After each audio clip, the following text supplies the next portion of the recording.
Wait, Karen, is this on? I don't think so. Yes? I don't hear it. Do you hear it? Hello? Hello? This is wonderful because everybody is engaging and talking, and that's the point of this evening.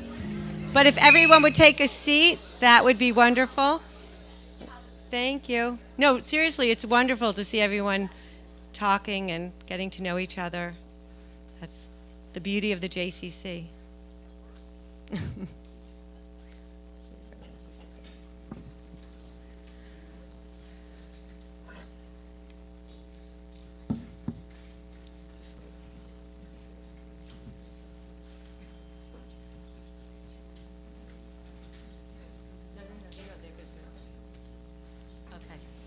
I think we'll begin. Okay, good evening. My name is Patty Grable, and I am so excited to be here this evening. On behalf of the Federation and the Miami Beach JCC, I'd like to thank David Moore and Jonathan Goldstein for joining us here tonight. I have to be honest with you, it was one email, and in 1 second, I got a beautiful response from both of them, engaging and friendly and kind, and they showed such deep respect for each other. So thank you again for being here tonight. So now, let's talk about October 7th. Since October 7th, attacks in Israel, we truly have to come together as a community, to be there, to be here for one another, our brothers and sisters in Israel. Personally, I feel so blessed to have been welcomed by this vibrant and beautiful Jewish community in Miami, as many of you know. I know that nothing will be the same after what happened in Israel on October 7th, but I'm continually reminded, especially with this evening, how important it is to be joined together by people like ourselves who unite and for the love of Israel. Needless to say, this is what tonight is about. And at this moment, I'd love to introduce you to Karen Espinal. She is the head of the Miami Beach JCC. She's a development director. She's going to say a few words, and I must add, a new and very close friend. Karen?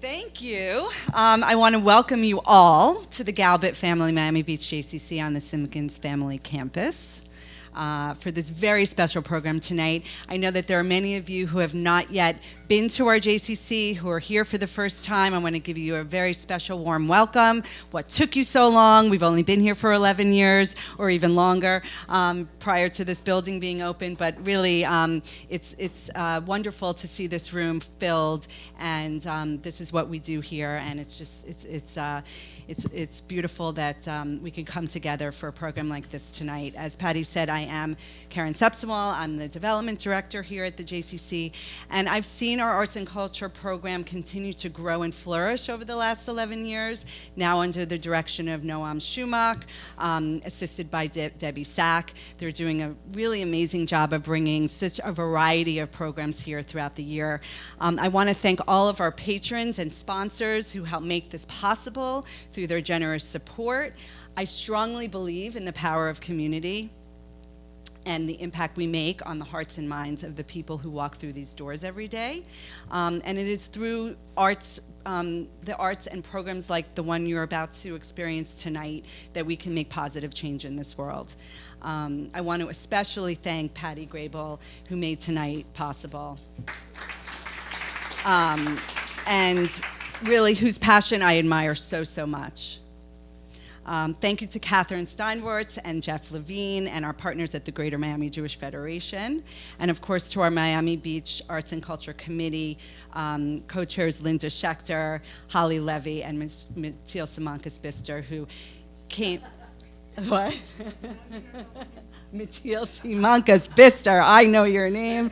And she came off a plane from Mexico to be here with us tonight. And all of you on the host committee for this program tonight, thank you so much.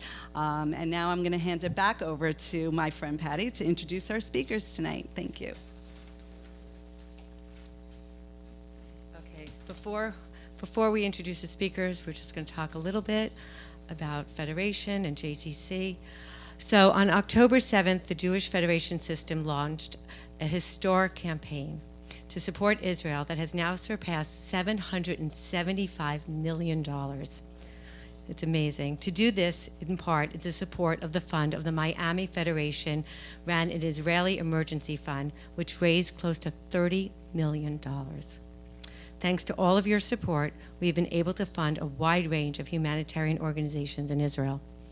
The love for Israel and the devotion to Jewish continuity fueled by these efforts, and these are the same feelings that push Jewish communities here and around the United States.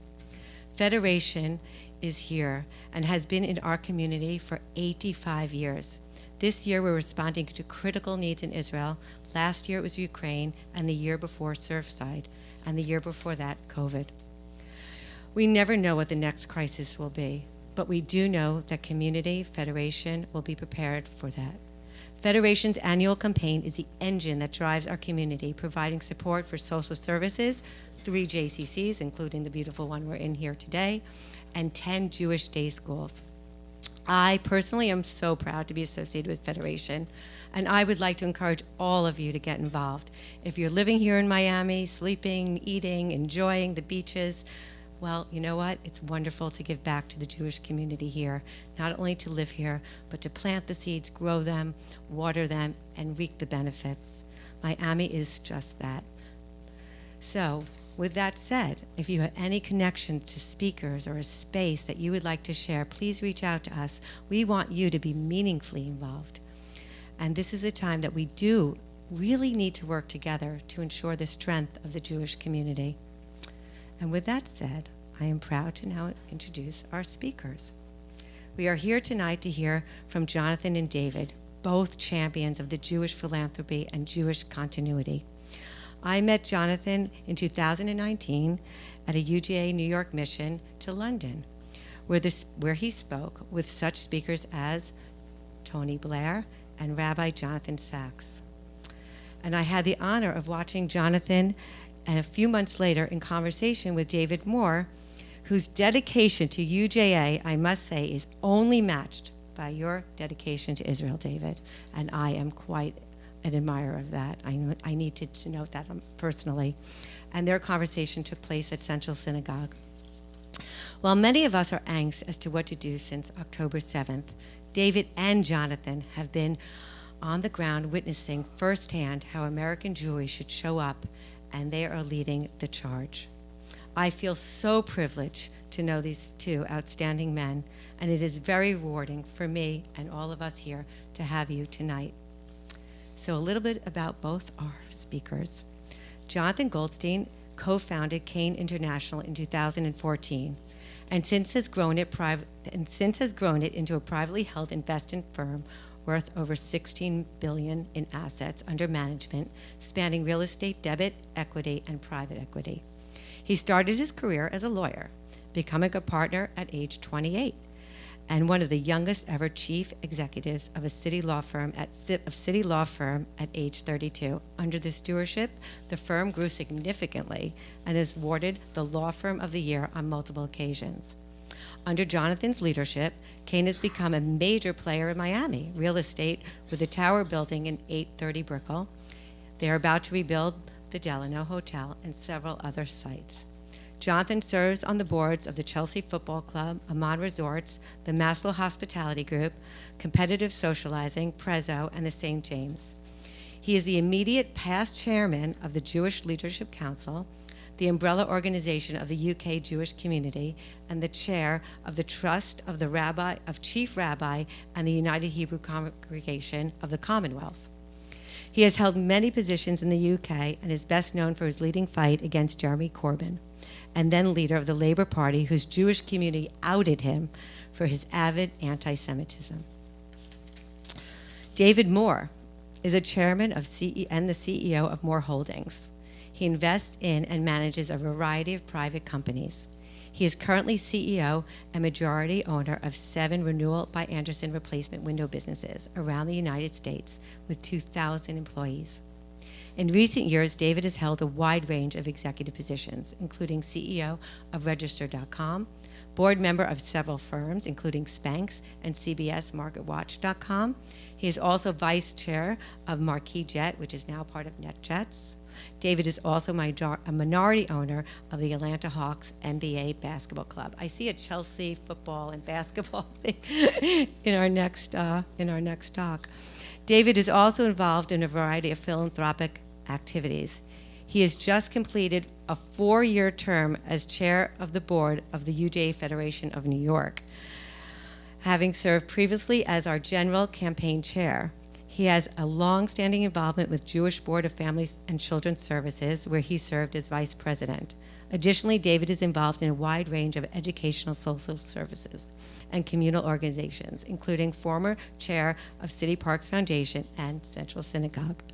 In 2019, he received the Saul Z. Cohen Leadership Award for the Jewish Board, and in 2012, he was honored at Gracie Mansion by the City Parks Foundation. David is also, as many of us know here, a professional stand-up comedian, performing regularly in clubs as Caroline's on Broadway and Gotham Comedy Club in New York City. He received his BA in economics from Amherst College and an MBA from Harvard University. He lives in New York City with his amazing wife, Lori, and has 2 beautiful children. And with this, David, I leave this to you.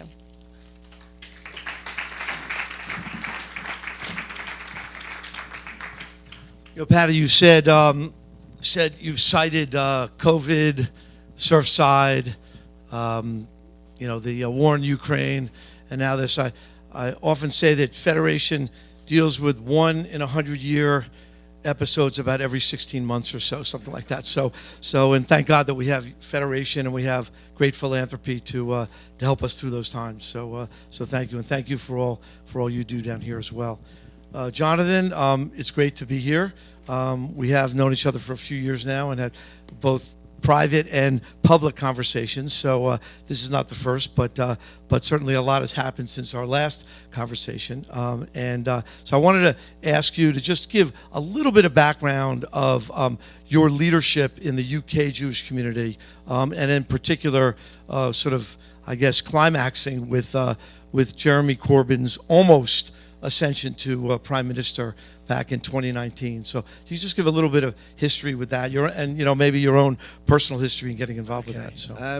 Well, good evening, everybody. It's lovely to be here. Firstly, let me say that to be here is a great honor.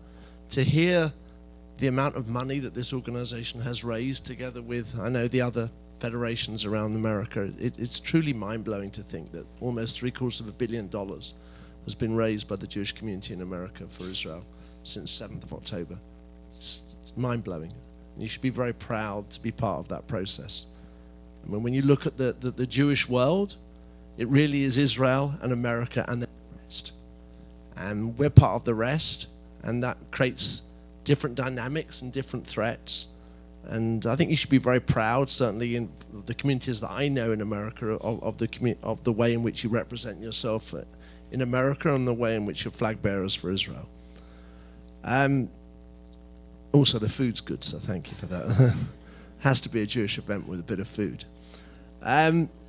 So I grew up in London. I grew up in a family where my parents, who are unfortunately not with us anymore, where they had 2 things in their lives, really. They had family and they had community. And to them, it was non-negotiable that you gave back as part of that process. My grandparents were involved in different Israeli or domestic charities. My parents did the same in education in Israel and synagogue. So it became part of the DNA of the 3 boys who grew up in the house. My elder brother is the president of the Orthodox Union. I'm slightly the black sheep of the family in that regard. My younger brother made Aliyah, and I have a serving niece and a serving nephew in the IDF at this point in time. They live in Renana, which isn't really Israel, but that's what I tell him anyway.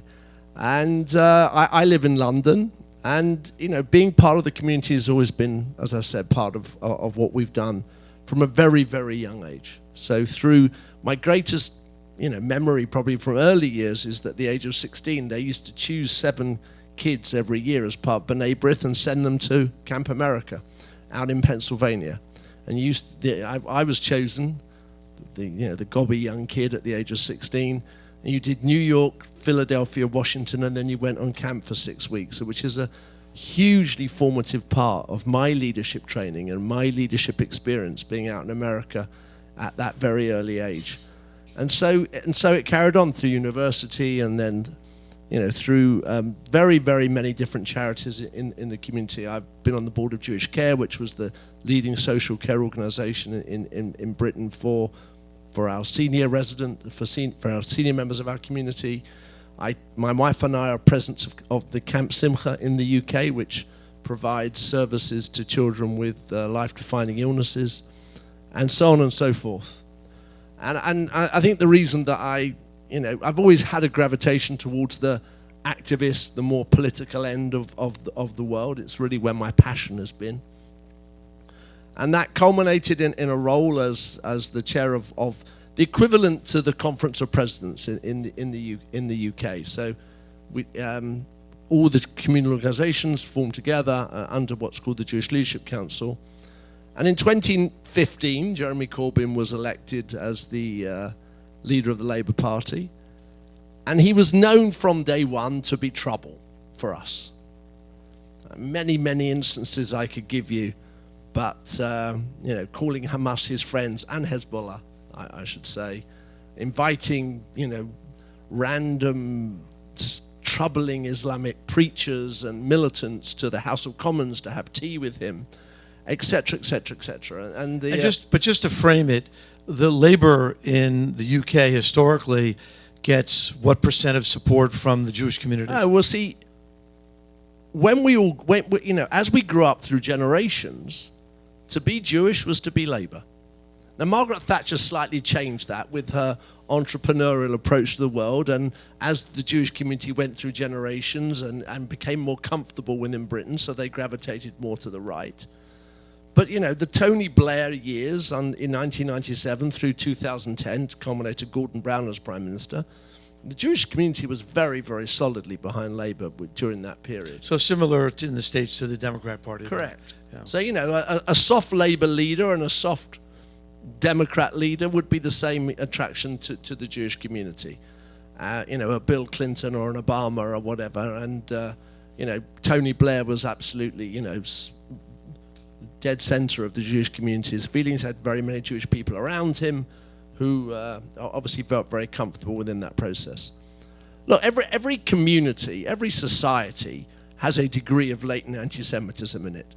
It's not a new illness, okay? It's been around for 2,000 years, okay? So, we all grew up in societies where we saw it, we felt it, but it was latent and it was hidden and it was never part of the main fabric of society.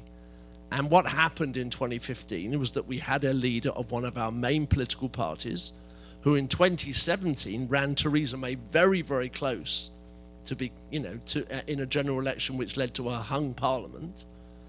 And yet we knew instinctively he was not good for the Jewish community. So in 2018, there was an episode, and if no one's seen it, they should just spend 2 minutes looking at it online. There was a mural in the east of London, designed by a graphic artist called Mir One. And it was a mural which had hook-nosed bankers, is the only phrase that you can think of to describe it. Beards and very, very large noses, even bigger than mine.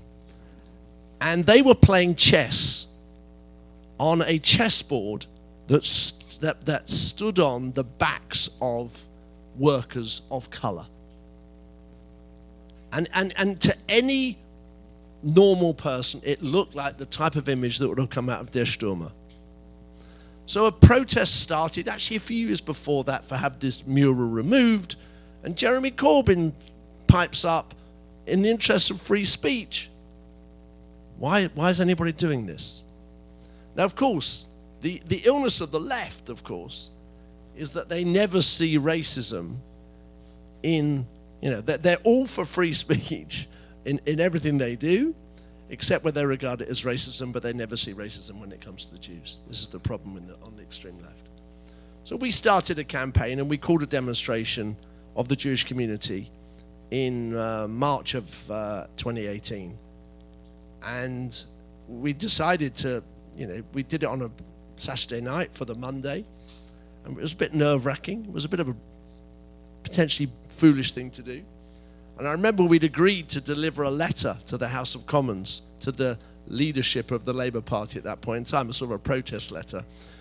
And then the idea was to come out and have the demonstration. And we arrived at about 4:30, and there was no one there. I thought, oh my God, we've really made fools of ourselves. And we delivered this letter to the House of Commons and came out half an hour later. And the whole of Parliament Square, if ever you've been there, where the Houses of Parliament are, was full. Thankfully, not just with Jews, but with a lot of allies from both the Conservative Party, but also the Labour Party. People who were our friends and remain friends to this day. People who are actually now serving very, very senior roles within the Labour Party today. And that was a really important signal for us that we could be brave, we could be outspoken, and we could be respected in doing so. And so the election was close, but was it the Jewish vote that made a difference in that election? No, look, there were the main issue if you run forward, the election was held in December 2019, and obviously the biggest issue in the election was Brexit. Okay, for those of you who recall, Britain voted in June 16 to leave the European Union, and there was a whole mess of getting out of it, and it's a whole disaster, and there's still no benefits to it, but that's a whole separate conversation. So the main issue on the ballot paper was Brexit, but the opinion polls showed that the second issue as to why people did not vote for Jeremy Corbyn was his, put two ways, anti-Britishness stroke anti-Semitism. The fact that he did not represent British values. And the campaign that we fought for, the period of his leadership was really, I believe, paramount, and I think universally accepted as a strong reason why the British people understood. There was a great vignette during the election campaign where Sky News, which is our Fox equivalent, not as right-wing, but our Fox equivalent, went round to an area of Britain where there were no Jews, and were knocking on the door asking, who are you going to vote for? And this very nice elderly lady emerges from her house, and she says, I'm not going to vote for that red man. He doesn't like the Jewish people. And we thought, wow, our message has got across. It's got across to places that otherwise we couldn't reach. So I think for most American Jews, Europe, for a long time, we saw the anti-Semitism there, but it was over there. It wasn't here. Over the last few years, and then really skyrocketing since October 11th, as you described it, whatever latent anti-Semitism that was always there to a certain degree has sort of risen to be literally in our face. How do you see it from your standpoint, with a lot of experience with it as a European, as a Brit, and how do you see the differences from what you experienced to what we're experiencing here now? Well, I'm a regular visitor to the US, so I'm in America virtually every month for business reasons, and I love being here. And I do still believe that the concerns that you have are absolutely justified in this country, but they're not at the same level as I think we're seeing in Europe and in Britain. Just to take two examples of Miami to give you some comfort. No, I mean it, seriously. I drove past the Miami Heat Arena. It's got some weird name now, Casera or something. I've never heard of it today. And on the billboard outside was a massive Israeli flag. I don't think that would exist in London today. When we arrived last night and came down Washington Avenue, there was a massive billboard supporting the hostages. Calling for the hostages to be released. I don't think that would survive in London today. Last night in London, for those of you who watched the Piers Morgan show regularly over the course of the last period, I hope you saw me on it. I was on it. Douglas Murray was holding an event in London last night in one of the cinemas in the West End of London, which had to be rearranged at the last minute because the staff received death threats if they went through with the evening. The overtness of the anti-Semitism in Britain has reached a different level. It has thankfully not reached any physical level, but it is extremely concerning. My son-in-law is, there's an organization in the UK called the Community Security Trust, which provides security. And my son-in-law is a very, very regular volunteer on that. And he messaged me yesterday extremely concerned of the hostility that he saw the Jewish community receiving from this one event. So I think it is different, but I think the dangers of complacency in this country are as great as they have been in Britain over the course of the last 20 years. And I think that if you could take one lesson from us, and we haven't done it enough, is we have to be brave and we have to stand up for ourselves, because if we don't stand up for ourselves, then there'll be no one to stand up. And we have a lot of friends in the non-Jewish world, of course we do, but we have to stand up for ourselves. And maybe we can talk about what that anti-Semitism represents as part of that process. Okay, so we'll get to that in a minute. But first of all, I think we wonder if, the experiences in Europe, in the UK, which have even heightened more, whether they're just a harbinger of what we're going to see in another year, 2 or 3. And that's the fears here, because again, on a relative basis, you go back 5 or 8 years ago, 10 years ago, there was very little of that in the United States. But on the political scene, it's come up, and in the social scene, it's come up. And, obviously, I know that the CEO in New York, Eric Goldstein, had a meeting with the CEO of TikTok, and he said that I guess the views or whatever, the number of TikTok impressions, whatever, pro-Hamas, pro-Palestinian versus pro-Israeli, the number is 50 times the number. 50 times the number. So while there's great efforts to, increase social media, etc., that's a tsunami that's almost, impossible to combat, quite frankly. And so the question is, where does it go here, and does it follow in the Well, look, David, I remember this conversation back in the Central Synagogue, okay? And see, if you spoke to Tony Blair would say, Jeremy Corbyn was an irrelevant backbencher for the entirety of my prime ministership. He was never interested in domestic policy. He used to get up and rabbit on about Nicaragua and Cuba and Palestine, of course. But no one ever paid him any attention. And that's what you guys are doing now, because you've got the same people within your Democratic Party. And the truth is, if you don't call these people out and find a way, in the nicest possible way, to remove them from the political scene because they do not represent the values of the American people, you could well end up in 10 years' time or 15 years' time with one of those squad being the leadership of the Democratic Party. And then you have that problem. And the dangers of complacency by sitting and watching are just too great. See, we've got 3 forms of anti-Semitism in my view, right?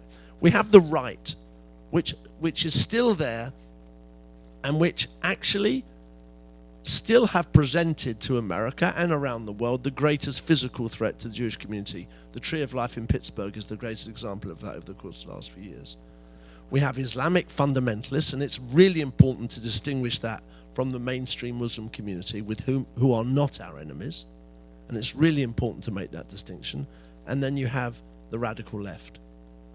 Now, the radical left is what we're seeing on the streets today.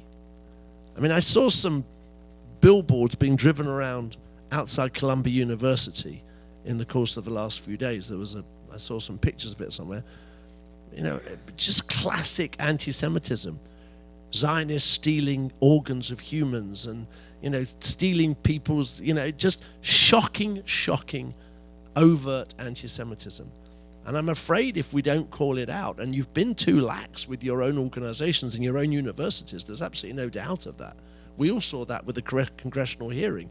Shocked everybody around the world that 3 women couldn't answer very simply that calling for Jewish genocide was not an offense. I mean, it could have been a scene from a comedy show, frankly. Now, there's been much more activism now. You've seen it at Penn and at Harvard, and there were, I remember when the first comments were being made by Mark Rowan, Bill Ackman, and some others. Some people were saying, well, the Jews, if they're going to start talking about their donations, people are going to be upset about that. People are going to say, well, they're just using their money. But they were saying that anyway before that. But the Jewish activism has definitely shown that you can get results. Again, following your example in Great Britain. So we've seen that, but you're advocating that we cannot be complacent about it in any way, shape, or form, or relax it, or look to excuse it, et cetera, that kind of thing. Correct? Look, I 100%. Look, Patty mentioned that I spoke to the UJA delegation in 2019, along with Tony Blair and unfortunately now the late Chief Rabbi Jonathan Sachs. And it was Jonathan Sachs who said that first they hated us for our religion, which is the historic, obviously, anti-Semitism through the Crusades. And then they hate us for our race, which was the whole theory behind, leading up to the Second World War. And now they hate us for our nation state. And the truth is, we have to understand and accept that the current form of anti-Semitism, particularly from the left, there are always going to be the historic power and money which come from both sides, right and left. Zionists control the media, the Jews control the media. But we don't control the media much anymore. we now live in a world where, on the left, if you associate and identify with Israel, you are a bad Jew. And if you're in the small minority who disassociate from Israel, you're a good Jew. Now, when we sat with Jeremy Corbyn, going back to the story, we had one meeting with him, 5 o'clock on the 24th of April, 2018. I'll never forget it. And one of I led the delegation, and one of the members of the delegation said that the problem we have, Mr. Corbyn, is there's no nuance in your language, which is exactly what we're seeing today from the left. You don't see any free speech. You see no women's rights. You see no LGBTQ plus rights. You see no free court system, etc., etc., etc. Whereupon his right-hand man was made called Seamus Milne, who actually was the deputy editor of the Guardian newspaper just before he took on this job, said that's because some people cannot see beyond the Nakba. Now, the Nakba, for those of you who don't know, was the supposed expulsion of the Palestinians after the United Nations vote and the mandate in 1947. And the truth is, if you actually asked honestly the vast majority of people who are informed, who are on the streets, or who are campaigning in favor of Hamas or against the Israeli action, they actually deny Israel the right to exist using the colonialist, oppressor, white privilege language. And ultimately, that is the fight that we now have. We now have a fight with the left about the legitimacy of Israel as a nation state. Yeah, they're not arguing about 67 anymore. They're not. They're arguing about 1947. Correct. Is really what they're arguing. They're 100% arguing about 1947. They seem to... Now, in my lifetime, I first went to Israel in about 1972. Israel had a population of about 4 million. Israel's population today is touching 10 million, of which 75% are Jews. It's just north of 7 million Jews in Israel. There's about 2 million Arabs, and there's about 500,000 of Christians, Druze, and others. So the notion that the lacking practical, rational reasoning of anybody now to start talking about Israel as a one-nation state or devoiding it of its Jewish identity, bearing in mind that 7-8 million of the people in the country are Jewish, it's just a fantasy. But this is the world that we are now addressing it. And the saddest thing, there's many, many sad things about 7th of October. I'm not going to say the saddest. I know we've both been in Israel since then, and I know you're going next week, and I was there last week. But I actually wrote a blog on the way home from Israel. We left the day after. We left on the 8th. And I wrote a blog that actually got published by the Times of Israel, where I said basically, we know that we're going to get criticized for whatever we do, but I'm saying now that I'm good with whatever Israel decides to do. And I still feel that way in early February of 2024. Let's talk about that for a second. And so you were there on October 7th. Yeah. Let me ask, just curious by show of hands, how many people have been to Israel since October 7th over the last 2 or 3 months? Okay, so a bunch, but not the majority. So Jonathan, you were there October 7th. I was there 2.5 weeks later, visiting. and then I'm going back next week, and you just came back from there. Tell us a little bit about what the feelings were on October 7th and 8th. You just described your feelings about what was going on, and then what you saw the last few days that you were there, and we share that. And I would encourage people, if you have an opportunity to go. They're very appreciative. They need our visits there, and it's a only positive experience. It's not a scary, and it's not a negative experience at all. But so, Jonathan, tell us about both then and now. A couple of months later, you're there. Tell us about it. I mean, our experience. First of all, I'd reiterate completely. I mean, I really think that everybody should do their utmost to try and go over the next few months if they can. I know flights are limited at this point in time, but if you actually, can go, so just one thing. I told people the saddest thing that I saw in Israel wasn't talking to the people, although the country is traumatized. The saddest thing that I saw was an empty airport. As any of us, we've all been in airports 1,000 times. You've never been in an airport where I was driven on the tarmac where there are no airplanes. Just zero airplanes. I'm smiling because Yoni over there was fussing that we were going to be late for the airport. and we arrived at the airport last Tuesday morning, and we walked straight to the security desk. I've never done that in 50 years. It was terribly sad. We went straight through. You see the isolation. You see how Israel's isolated from the world now in one form or other. But again, all the jetways and everything, and no air. The 3 or 4 El Al planes in the entire, major international. I actually heard. So. I actually listened to a podcast yesterday, and it said that the day before was I think Sunday was the busiest day since October 7th, because a number of the reservists had come back and had taken a holiday, and therefore the number had increased, but it wasn't through people like you and I going there. So, I mean, just going back to October 7th, and I really don't want to dwell on my experience on October 7th, because compared to many, many others, it was completely nothing.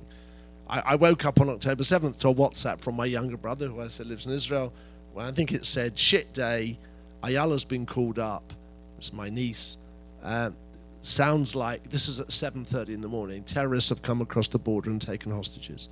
And of course, during the course of that day, it just got worse and worse and worse and worse. We were in Herzliya, and it was eerily quiet. There was no one on the roads, there was no one on the beach. The country shut down.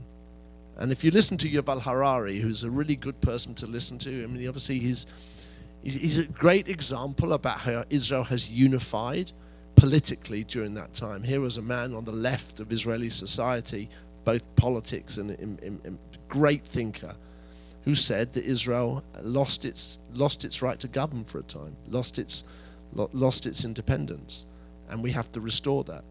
And what's extraordinary being in Israel last week, I think, there's a number of things you could take. Obviously, we went down to the south, so we went to Kfar Aza, we went to the village and the kibbutz, I should say, and saw the destruction and understood the numbers that were involved, and heard stories from both hostage relatives and also from people who have lost loved ones. We also went to the Nova campsite, the concert site, where the families have made absolutely beautiful, beautiful tributes to invariably children that were lost. Just simple sticks in the ground with pictures of their loved ones. And you talk to people. We ended up talking to a mother who had lost her daughter there and was going down there 2-3 times a week, even though her daughter's not buried there, just because it was a way to have a connection. And I think that the 2 big points that I would take away is, I know there's a lot of focus about the government and Netanyahu, and I know Israelis are talking about that, but they're really focused on, they do believe that they need to defeat Hamas, and there is complete unity, it seems to me, in that process from left to right. But the overriding feeling I had was that we in the outside world, because we listen to the media, are totally focused on the casualties in Gaza and, is Biden going to carry on supporting it, and when's he going to withdraw his support, etc., etc., etc.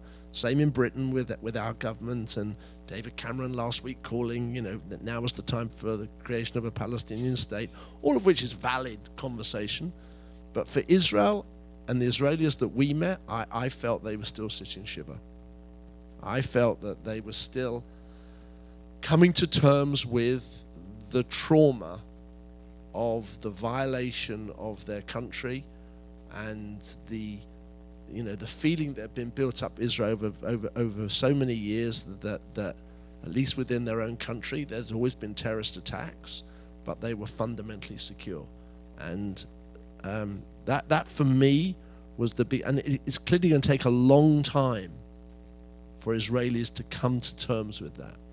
And I think we as the Jewish people outside of Israel need to understand that, because it's not they don't care about what the collateral losses in Gaza, and clearly they are terrible, but it's just not their focus. Their focus is ensuring that their country is safe. And when you go to Israel and you go to the hotels, and they're all full of people from the north, from Metula or Kiryat Shmona, and they're full of people from the south, because Israel cannot live with a buffer zone within its own country in north and south. And I think we do need to intellectually prepare ourselves for the strong likelihood that there will be a war in the north as well, unless Hezbollah backs off. I don't know what that means, by the way, but I mean the clear understanding in Israel. So I do think we as the diaspora Jewish world need to be prepared that this could be a long haul. This may not be a short, sharp shock. This could go on for many, many months still. And I think that what that means is that the hostility we're seeing on our streets, in London we're seeing protests of 500,000-600,000 people on a Saturday in the centre of London. Just imagine that, 500,000 people protesting. I mean, the extraordinary situation is that America and Britain decide to bomb the Houthis to ensure that the Red Sea is kept clear and the Suez Canal can operate. I mean, Houthis who are, by any measure, not good people, and people are campaigning on the streets in favor of the Houthis. Can you explain the I don't know what the right word is, the enthusiasm, the focus, the intensity of support for Hamas, for the Houthis, for the Palestinians?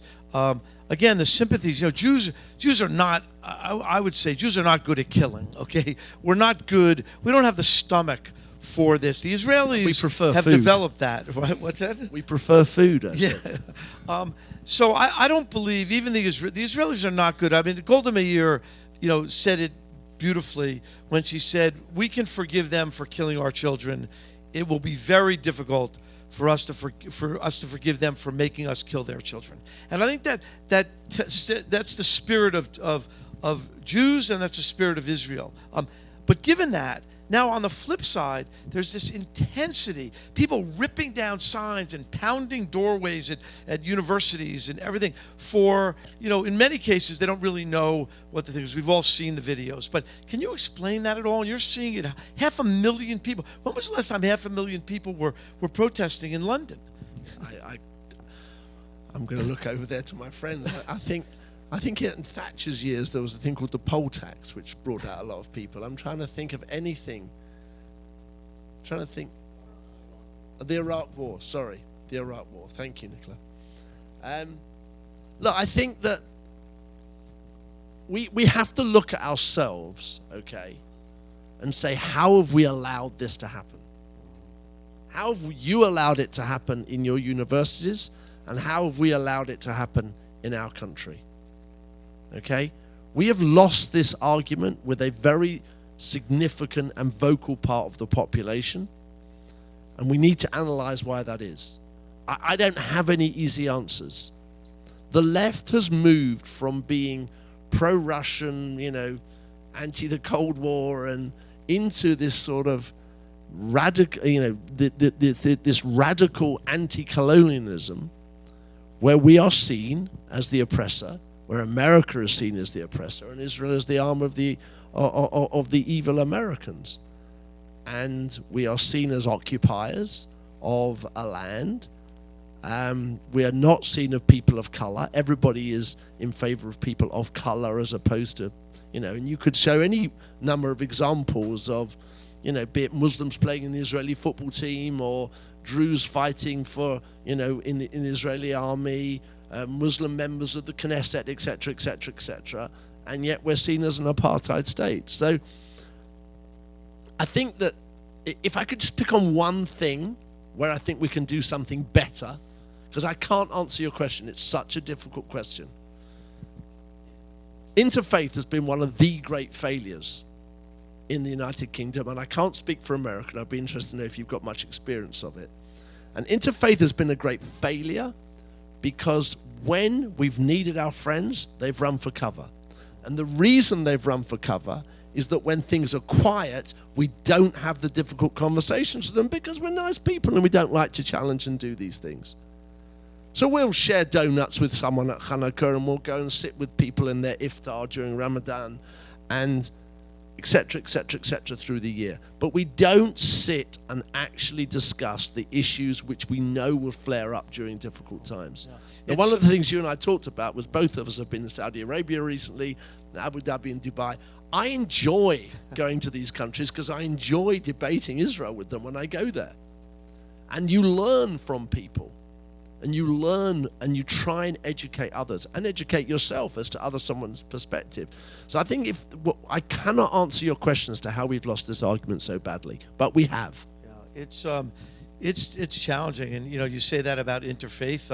One of the frustrations I think for the Jewish community in the States has been the black community, where how many of us have said to ourselves, like, there was no ethnic group more supportive of civil rights. There's no ethnic group other than the black community that voted in higher proportions for Barack Obama for president both elections. There've been the tikkun olam that goes on for for people of color in the United States is led by Jews across the country, and then the feeling that abandonment to a large degree. Now, as you said before, not 100%. Someone like, quite frankly, Hakeem Jeffries and Richie Torres have been I thought Eric Adams early on made one of the great Eric Adams has been great. He went to Israel right after October 7th. He speaks very highly of.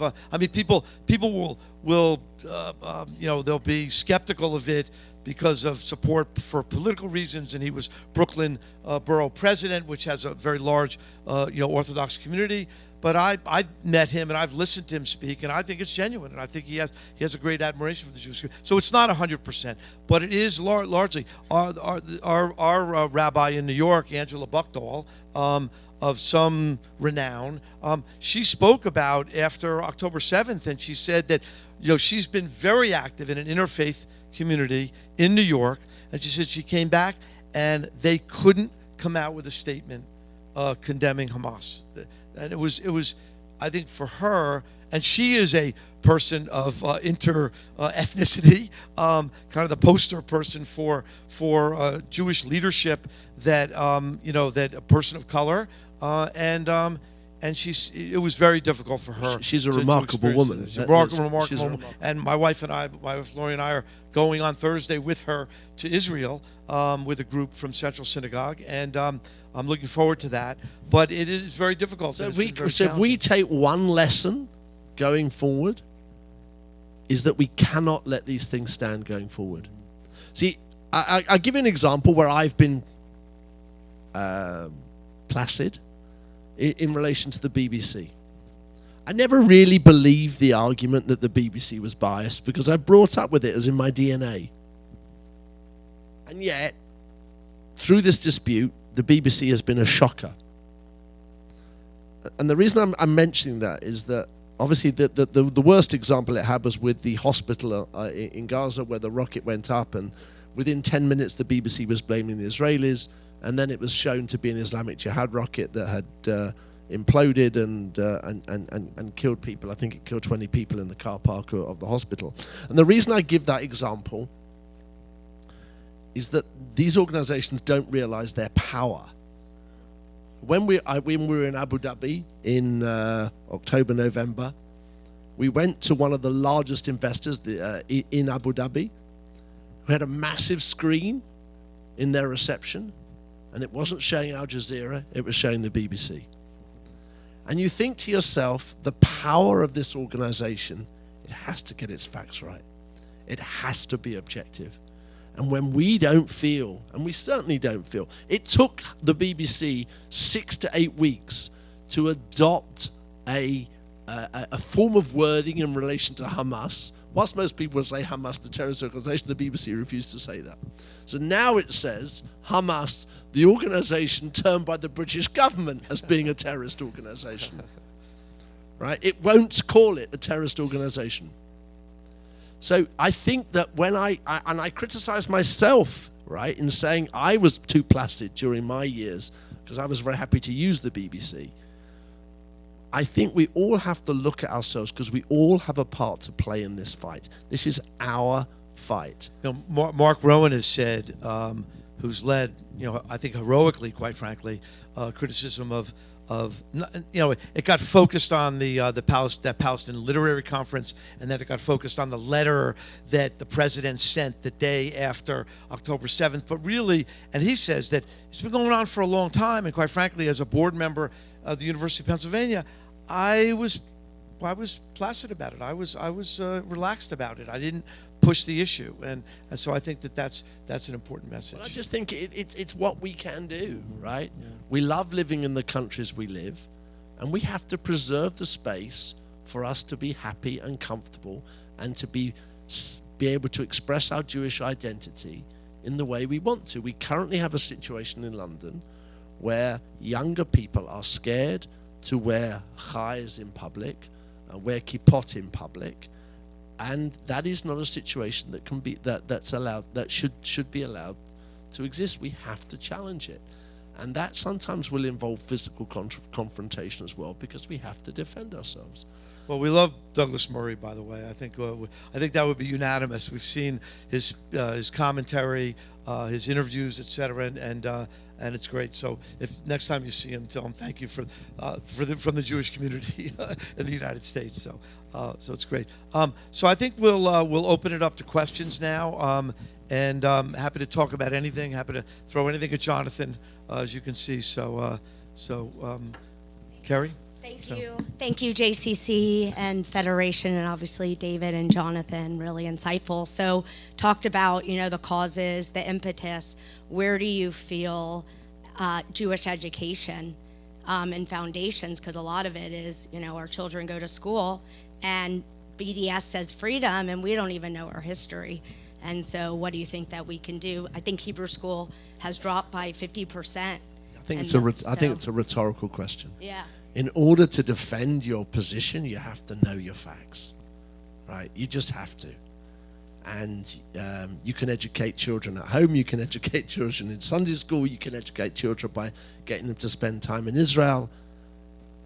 But they have to understand the basics of modern Israeli history to be able to defend the Zionist cause. And they have to understand, look, Israel's not perfect, we all know that, okay? And there are some pretty rotten people within the current government who are an embarrassment to us as Jewish people. And there's no problem in saying that, right? There is no problem in saying that, because Yair Lapid tweets it most days, right? And he's a mainstream leader of a political party. But people have to know their history. They have to know 47, 48, 56, 67, 73, etc., etc. They have to understand the course of modern Israeli history to be able to defend themselves. And as kids go on campus, faced with hostile opponents who are well armed with the facts, who are well educated. I mentioned Seamus Milne. He knows every single fact about every Israeli government since the year dot. Yair Sinwar, obviously the leader of Hamas in his hole somewhere, is known to be an absolute expert on Israeli politics from top to bottom. Our children have to be the same. We have to be the same. If you don't feel educated enough, get yourself educated. It's not complicated. It's interesting as well. You have to understand, if you're having these debates with people, what Arafat rejected. What happened to the Oslo Accords? We all have to understand this. Because this is the fight we're in. Because as I've said before, the attack on Jewish people today is because of the identification with the Israeli state.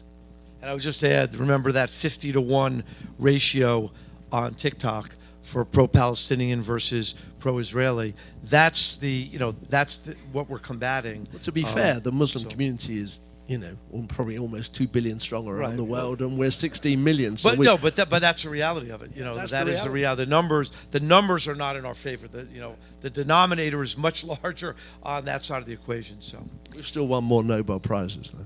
Hi, I'm Moj, and really incredible program tonight. Thank you both for stepping up to do this. Two ideas, if you could expound on, not in any order. One is that this war is no longer about Israel and Gaza. It's the new world order. It's China, Russia, Iran versus US, Europe, and Israel, and that entire ball of wax. And the second thing, I was part of the first group that left Miami during the ceasefire right after Thanksgiving to Israel. And other than the Ben Gurion, quietness that is so eerie when you first get there, the utter systemic failure that occurred in Israel for all of this to go down and happen. Can you share some thoughts on those two issues, please? The three H's, Hamas, Hezbollah, Houthis, they all lead to Iran, okay? And there has not been an effective strategy to deal with that problem geopolitically. There's been a differing strategy under both your current president and your former president. I'm not saying which one. I don't know which one is more successful. We are where we are today. I heard Mike Pompeo speak recently, since October 7th in LA, and he said that during his time as Secretary of State for Defense, all roads led to Iran, but we didn't have the stomach to deal with it. Maybe the Americans will lead that road going forward. Obviously, without delving into American politics, I find some of the isolationist rhetoric coming from particularly the Republican side, speaking as a Brit here, frightening. I mean, how any Jew, in my view, can vote for a Republican who is espousing that they basically exit themselves from the world order is truly extraordinary to me. I'm not going to talk about Trump because I don't think it's my place to do so, because it's not just Trump. I mean, there was the guy Vivek Ramaswamy who I listened to. I know he got a few percentage points, but he seems to be aligned to an argument which is gaining credit or gaining traction within America, that you exit yourself from the world order. I find that frightening. Maybe that doesn't answer your question, but I think some of it is a lack of success in the world order that's leading to that. And I agree with you; it's dangerous. I was listening to I think it was a Barry Weiss podcast a few days ago, and somebody, I don't know if it was her, somebody was saying, you've got China, pretty soon probably going after Taiwan, and when you look at that, and then you look at that and the Middle East and the Ukraine. I wonder what the world looked like in 1939. I wasn't there when you had isolated situations that ultimately ended up in World War II, or the same thing with World War I. So it certainly feels like we're closer to that potential. I think we're all probably optimistic that we won't get there, and there'll be some resolutions for it. And what you asked about, I remember after 9/11, there was a lot of talk about the clash of civilizations. And that was what the greater issue was. The United States went over to Afghanistan and the Middle East for 20 years and essentially defeated ISIS. There have been other victories over there, but also other bad losses over there as well, including Afghanistan that just sort of got turned over. So I don't have the answers. I'm not a military expert, and I'm not even a geopolitical expert, but I see these things, and I live them as a Jew, and I think that what we're seeing is it is a greater issue than just Hamas. I think Israel, and there is the unity in Israel that they have to deal with Gaza. And you had the most left peace loving Israelis who were the ones that were killed. Who were the ones who were violated the worst. And I think that many of them are saying now, I don't know what to do, but what I did before was not the solution. And so there is a big feeling that Gaza shouldn't exist anymore. And one of the things that I see with it, and I've had this discussion with people, is there's a lot of the headlines are 25,000 Gazans killed, terrible, and most of them women and children. We don't know what the exact number of the Hamas militants are, the Hamas terrorists of that. It's probably, they say maybe 8,000 or so. But in the Ukraine, there were 7 million refugees almost within months, and they were all women. I was at the border and watching them come across in April of 2021, and it was all women and children that left. In Syria, there were, I think it was 6 or 7 million refugees during the Syrian civil war, and they went to Europe and they went to other Arab countries, and they came to the United States. There are 0 refugees out of Gaza. And that's not Israel's problem. That's the Arab world's problem. That's Egypt's problem. That's Hamas's problem. They're the ones that have created a prison there. They put the walls up there, not Israel and the Jews. So it's those things. You go to facts and that kind of stuff. But where this goes, that's the uncertainty that I feel is hanging over Israel right now. It's the uncertainty of what's down there to the Israelis. I think I just pick up on one of your points because I think it's important. Right? Look, any loss of civilian life is tragic. We all accept that. Yes. It's part of our basic philosophy. But playing these numbers game is dangerous. Okay. The first thing is, if you take the number of 25,000, we don't know how many combatants have been killed as part of that 25,000. For those of you who watch TV, Mark Regev, who's the ex-British ambassador to Britain from Israel, he was with us for dinner during our trip last week, and he said, you never see a picture of a dead Hamas terrorist, because the local photographers that work for the international press, for CNN, for BBC, and whoever is in Gaza, are all beholden to Hamas as to what they release. Okay, you only see pictures, unfortunately, of dead women and children. Okay, so we don't actually know. But if you assume the Israeli number, which I think is around 9,000 terrorists killed, in a total number of 25,000, however tragic that number is, the ratio shows how, broadly speaking, 2 to 1. If you compare that to the Americans in Afghanistan, or you compare that to the Ukraine war, you will see that Israel has done its utmost to limit civilian casualties. And that is a narrative, again, that we need to repeat time and time and time again. In order to do that, we need to know our facts. Okay, back to my point about education. Israel has tried hard. I mean, the greatest insult to us has been the application by South Africa to the ICJ in relation to, arguing that Israel is committing genocide. I mean, Israel understands what genocide is. We've all, as Jewish people, we understand what that is. The notion that Israel has committed, if Israel wanted to commit genocide in Gaza, it would have dropped a big bomb on there on day one, and then it would be game over, be over, and it'd be finished. Okay? On October 8th, right? It would have been over. Instead, it has gone painstakingly slow through Gaza, and for those of you who watch these things, there are about 300 soldiers killed on day one, and that number is now approaching 600. Around 300 soldiers have died during that process. So, it has not been an easy war. I mean, Israel stopped going on the ground in Gaza for so long because they knew it would be a bloody war. I think the second part of your question was, how did this happen? I think was your question in Israel, right? Did you feel that when you were there? Look, again, I can only, in terms of that question, I think it's only what I've read since October 7th. Obviously, the government doesn't want to have a discussion about this until the war is over for obvious reasons. For me, I don't like the use of the word complacency. I don't think it was complacency on the part of Israel. I don't think it has anything to do, in part, I don't think it had anything to do with the focus on the judicial process. Israel made a strategic decision that Hamas was not a threat in that way, and it got it wrong. It's as simple as that, in my view.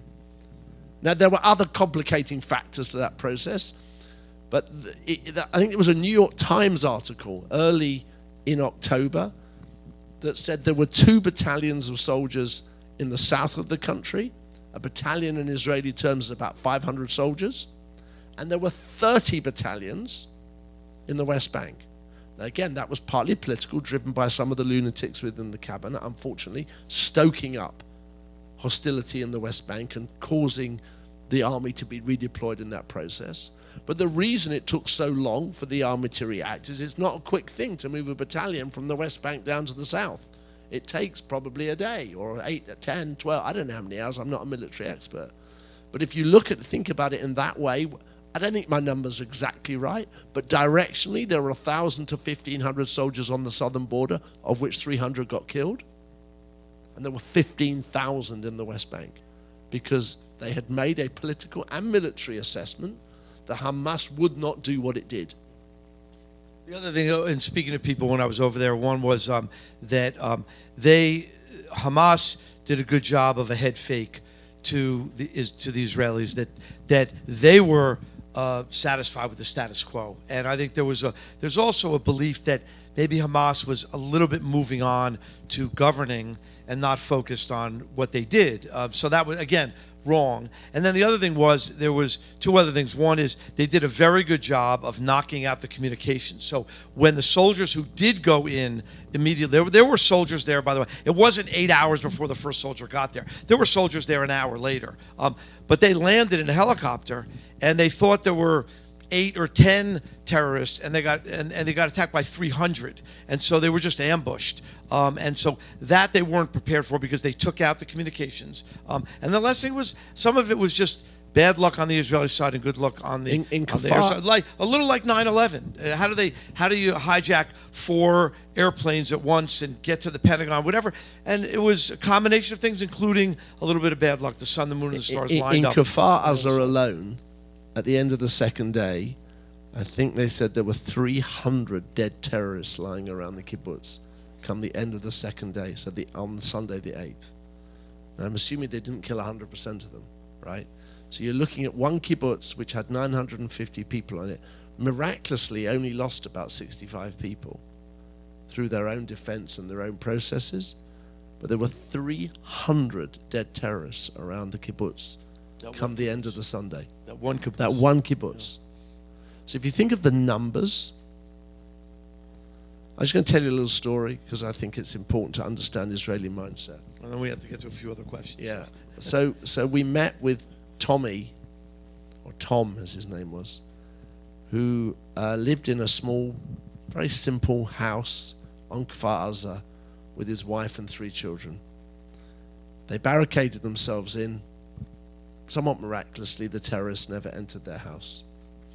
Across the way, not 30 yards from that, was his sister-in-law and brother-in-law and 2 10-month-old babies, twins. It's quite a well-known story, I think, this one. It's unclear exactly what happened, but it sounds as if the parents decided they were in real trouble, locked the kids in the safe room, and they were killed, and the kids survived. Tommy now has a family of 5 children. He's adopted the 2 kids because they were, but he said 2 important things. Number one, anyway, he said one thing for 2 reasons. I can't come back here. We cannot come back here. I cannot bring my children up in a graveyard. I cannot bring up these 2 10-month-old babies walking around this place knowing that that's where their parents got killed. And secondly, and you have to realize that you made this point before, David, and I think it's really important. This guy was a peace-loving, secular Israeli, reaching out, probably dealing with Gazans every single day. He said, I'd had this feeling in my bones for 10 years that this might happen. He said, and I cannot come back knowing that this is really what they want to do to us. Now, that is a real problem for Israel, and it's a real problem for the peace process, and it's a real problem for those people who are arguing for a two-state solution, which we haven't really talked about, thankfully. It's a real, real problem, because this has shaken to the core those people in Israel who were the strongest advocates for this kind of peace process. And if they are not reaching out and not prepared to trust a peace process in the short term, it doesn't bode well, which is another reason why we have to be vigilant, we have to be strong, we have to be educated, because this is not going to be a short-term fight. I'm sorry to disappoint you in saying that, but I don't think there's any magic pill that anybody's taking in the short term. I'm afraid to say this has set back the cause of peace for some period of time, subject to one or two maybe geopolitical Saudis, etc. There's always hope in some tunnels, but the Israeli population itself is going to take a lot to be convinced to trust any process, I believe. Susan? Hi, I have a practical question to ask. I have a grandson who's 12 years old who lives in Toronto, and this year for the first time he was allowed to take the subway to school.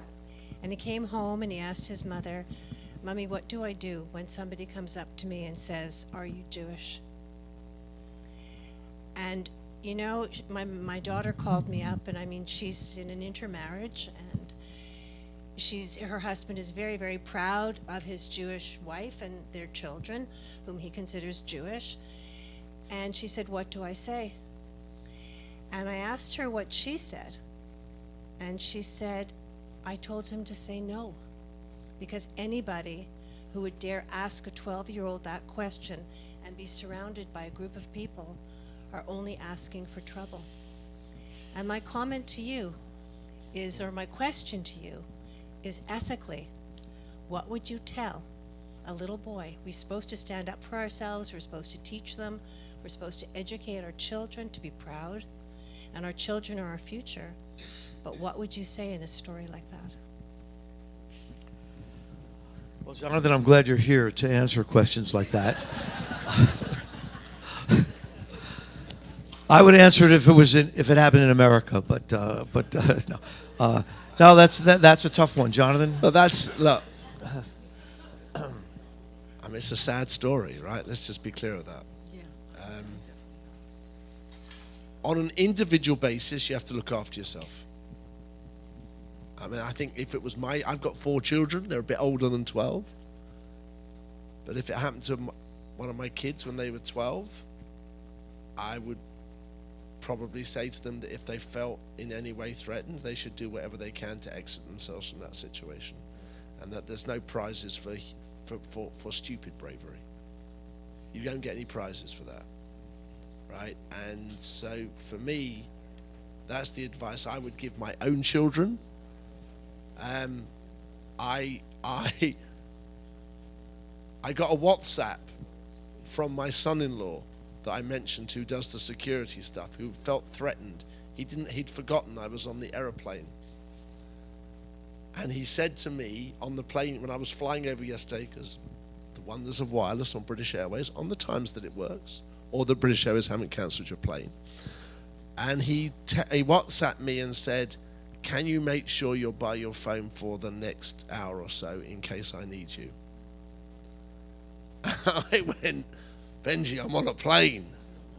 And I said, now you've worried me, what on earth is going on?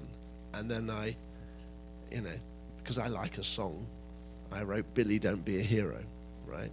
So that was my advice, and he's 31. He's not 12. Right? Well, thank you so for... Maybe that's the same answer. Thank you for that question, because the fact that that exists now in a place like Toronto or here or in Great Britain is a wake-up call for us. I don't. The answer isn't easy, but the state of the situation that we have is real, and that's about as real as it gets, certainly on this side of the Atlantic. So, another question here. Yes. Hi. This has been really great and frustrating at the same time, because the rhetorical question about how did we get here is not so rhetorical. About 10 years ago, I went to an event at Parrot Jungle talking about Palestinians educating on college campuses. They've been running a propaganda campaign for 10 years. The time we've actually told our story is in the 10-7 project that now exists that dresses us in the media. So I saw that BBC report. It blew my mind how repeatedly, night after night, it gave the Arab story. And I heard Rabbi Buchdahl talk about how intimidated she was. So if she's intimidated, a 12-year-old is certainly not. And so I'm not that brave. But what I am is concerned about how to influence the media. Because the media is, and it's a 10-year campaign, the media is how all of us, we're here dealing with facts. But everything you've said that's factual doesn't matter. What matters is the propaganda campaign and maybe the truth after that. So how do we influence the media over which we have very little control? How do we exert, to me, that's kind of where the answer is. Well, I think David's made the point this evening. I mean, I think you need to define media for a start in 2024, okay? See, I was in America after I left, after I left October 7th or 8th, I think on the 9th I came to America for 10, 11 days. I was astonished at the level of support CNN gave Israel during those early weeks. I can't speak till after that period, but I have to say there was certainly no European or British broadcasting channel that gave it wall-to-wall coverage with the sympathy that CNN showed to Israel during that time. So I do think we need to look at, it's not all bad. I think David made a point about social media, and I think it's a real challenge for us to combat the level of distortion and misinformation that comes through the social media world. I mean, I saw that Sheryl Sandberg's now, obviously she's just stepped down from Facebook, and we do have some great thinkers within our community who are well versed in the technology world. So if anybody can find a way to fight against it, I would think it's us as a community. But we do need to really up our game because we're off the pace. I'm sorry, I haven't got any easy answers because it's a really tough question. But I think we've been, as a generality, we've been too passive. And I come back to your politics, right? You got some really bad people on the left of your Democratic Party. I've listened to it. It's heinous what you have to listen to. I would just add briefly, and I want to get to. We'll do two more questions after that, and then wrap it up. But one of the things that I see with it is that people get embedded in their own beliefs, their own likes and dislikes, and have a hard time getting away from it. I'll give you an example. I'm actually a pretty good fan of Fox News. Most of my friends loathe Fox News, would never turn it on, etc. Now, Fox News donated $1 million to UJA Federation a few days after October 7th, and they put the URL up there. UJA in New York got 30,000 donations from people across the country because of what they did. And I would tell you, I still have friends who would probably say, I hate that station, I can't watch it, or whatever, that kind of thing.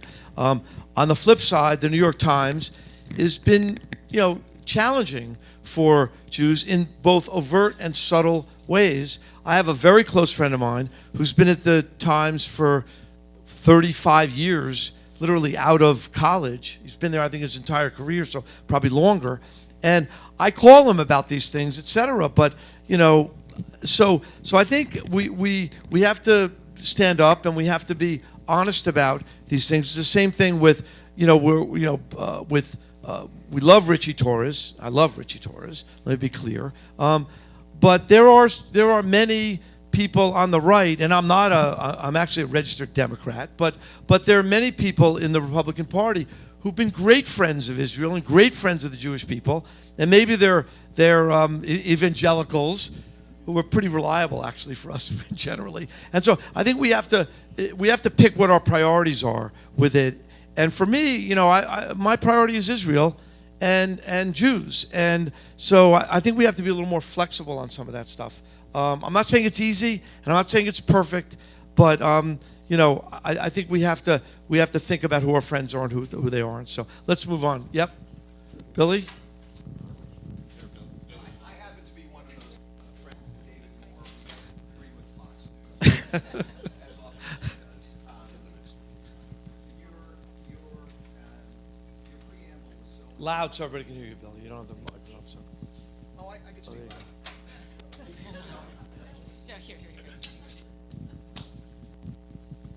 Your preamble was so illuminating in that it referenced the reality of 2,000 years of anti-Semitism that's been latent, sometimes not so latent, but always present. I remember Shylock, Merchant of Venice, reading it in high school or junior high school and thinking, wow, big nose, stole the money from the people. But given, when you build a building or if you build a business, you have the North Star, the goal. You start with a hole in the ground, you know what it's going to look like at the end, and then you work your way backwards. Given I'm reminded of Tom Friedman's commentary after October 7, where he urged restraint because he was afraid that the latent anti-Semitism would give way to a catalyzing event, as it has, were Israel to react so aggressively in response. And that seems to have played out.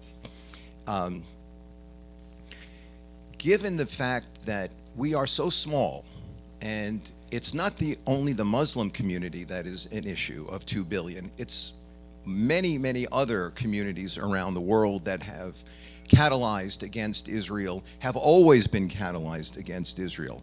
How do you get to the North Star here looks like what?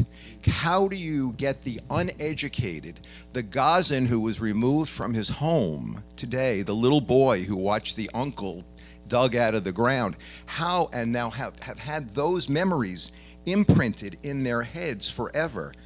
How can you change the perception that that anti-Semitism is wrong among the uneducated? You can sit down with the Jordanian and understand. You can sit down with the Jordanian, he'll get it. You can debate, but you can't debate with the person who is uneducated and doesn't understand, only knows one perspective, and that is hate and kill and destroy. And so until we do that, how do you avoid all of these skirmishes throughout history with all kinds of death? If you can call a pogrom a skirmish, and 67 and 73, and now what's going on, how can you hope?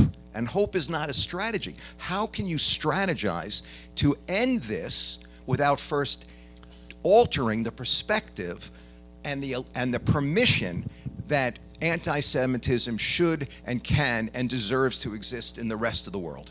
It's Billy, right? Yeah. I mean, it's a great question. We seem to be getting great questions which are really hard to answer.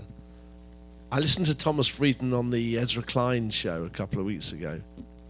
I have to admit I was somewhat troubled. I mean, I held Thomas Friedman on a pedestal. He's a genius writer, and From Beirut to Jerusalem was a book that I think it's over 30 years old. I think it's Definitely over 30 years. right. I don't know how old I am, but I mean, it's certainly, So Friedman's argument is that Israel should have massed at the border.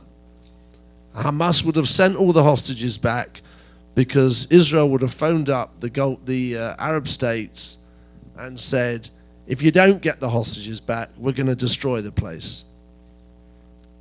I don't know if that's right. That was his argument, fundamentally, on the Ezra Klein show, as I want to simplify it in this way. And I don't know if that's right. And I don't think Israel is a warmongering country. I don't think Israel are warmongering people. I said I've got my niece and nephew in the army. It's all their cohorts. I don't know.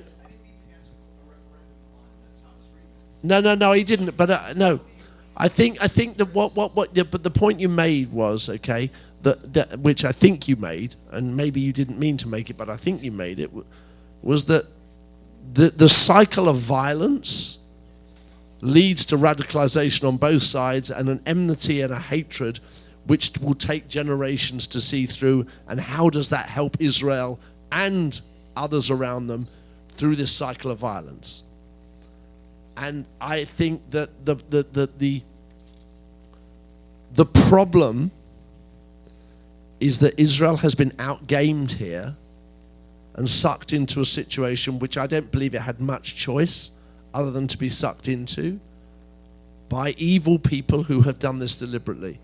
You know, the thing that was in my mind as I was in Kfar Aza, you walk down a section which was the youth section. You know the way that kibbutzim work, with a, you know, kids go to a nursery and then they sort of gravitate probably at 16 to their own homes, and they all live in a little compound. And as you walked along, it said, I'm not going to do the names. This one was murdered. The next house was taken hostage.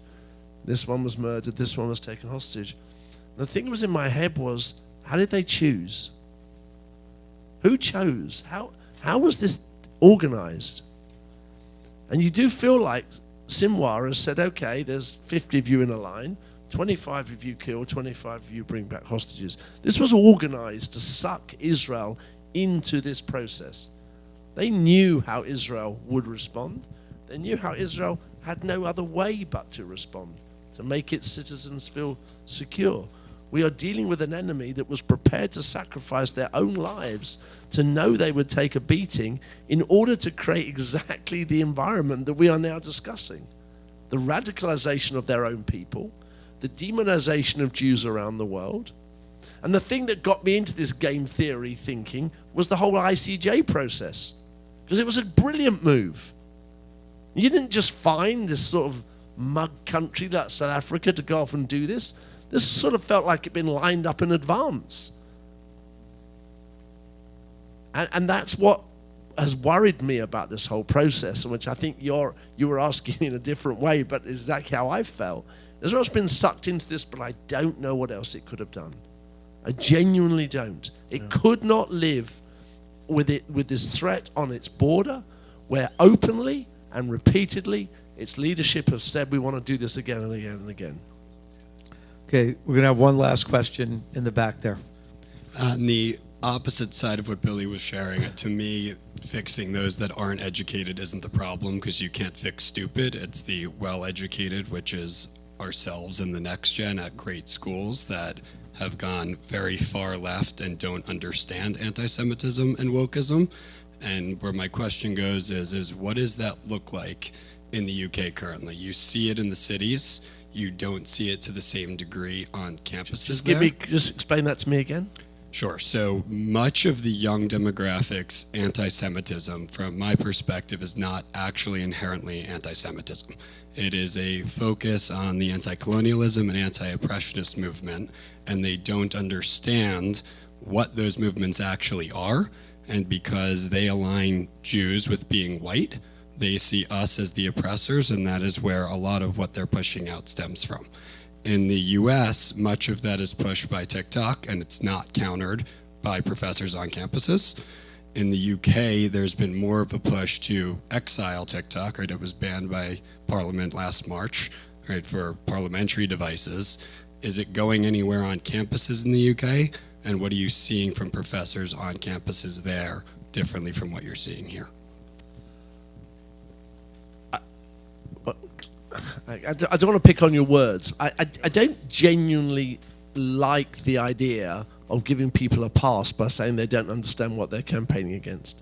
That's my first point. I know that the broadcaster must always find the useful idiot in the crowd who says, "Oh, I didn't know that's what I was campaigning against. This was a great place," right? And I'm at the wrong rally, right? I think as an average, people know what they're doing there, right?